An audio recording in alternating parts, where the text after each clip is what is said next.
আস্তে আস্তে সবাই মিয়া আরে আরে বাবা মিয়া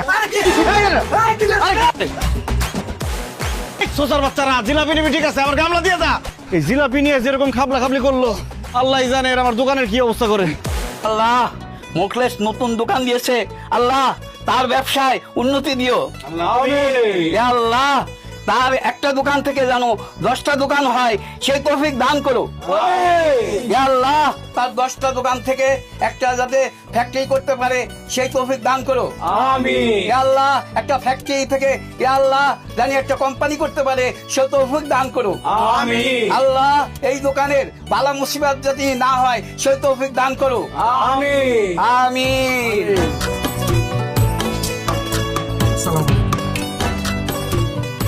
আপনারা যাবেন না, আপনাদের সবার জন্য মিষ্টি মুখের ব্যবস্থা আছে। ধর্মিয়া, বিদেশি না গিয়ে তুমি দেশে এত বড় একটা ব্যবসা দিছো, খালি মিষ্টি দিলে চলবো? তোমার তো বিরিয়ানির ব্যবস্থা রাখা উচিত ছিল। হ্যাঁ জসিম ভাই, চিন্তা করবেন না, দোকান যখন শুরু করছি ইনশাল্লাহ ব্যবসা বাণিজ্য ভালো হইলে আপনার বিরিয়ানিও খাওয়াবো। হ্যাঁ, এরকম কথা সবাই কয়। আর যখন ব্যবসা ভালো হয় তখন বিরিয়ানি তো দূরের কথা, একটা আগেজ বিরও কেউ কারো খাওয়ায় না।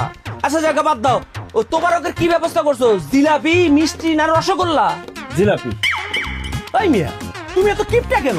এত টাকা খরচ করে দোকান দিছো, একটু রসগোল্লার ব্যবস্থা করতে পারলাম না? কাকা, আপনি তো বেশি কথা কইতাছেন, যেটা খাওয়াইতেছে ওইটা খাইয়া